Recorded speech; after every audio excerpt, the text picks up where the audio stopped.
تو مرادآباد میں ایک گاؤں میں فتوے کی وجہ سے لوگ جو ہیں وہ عجیبوغریب حالات سے گزر رہے ہیں۔ دیوبندی مت کے امام سے پڑھائی گئی جنازے کی نماز کے کارن بریلوی مت کے لوگوں کو پھر سے نکاح کرنے کا فتویٰ آ گیا۔ پورے گاؤں میں ہی نہیں، دور دور تک اس فتوے کو لے کر چرچائیں ہو رہی ہیں۔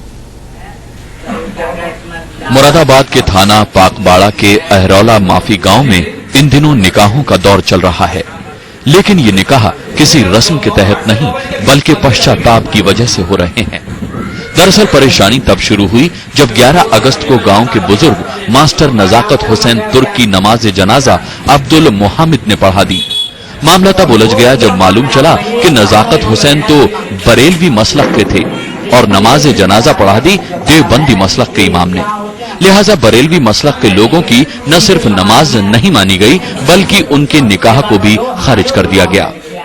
جن لوگوں نے اس دیوبندی خیالات کے شخص کے پیچھے نماز پڑھی ہے تو ان کے نکاح جو ہیں وہ ٹوٹ گئے، ان کو دوبارہ اپنی بیویوں سے نکاح پڑھنا چاہیے۔ جو لوگ نماز جنازہ میں شامل نہیں ہوئے تھے انہوں نے مسئلے کو سلجھانے کے لیے مرادآباد کے مفتی سے فتویٰ منگوانے کا فیصلہ کیا، اور جب فتویٰ آیا تو گاؤں میں بھوچال آ گیا۔ فتوے میں دیوبندی مسلک کے امام کے پیچھے نماز پڑھنے کو ناجائز تو قرار دیا ہی گیا، نماز پڑھنے والے بریلوی مسلک کے لوگوں کو دوبارہ نکاح پڑھنے کی ہدایت بھی دے دی گئی۔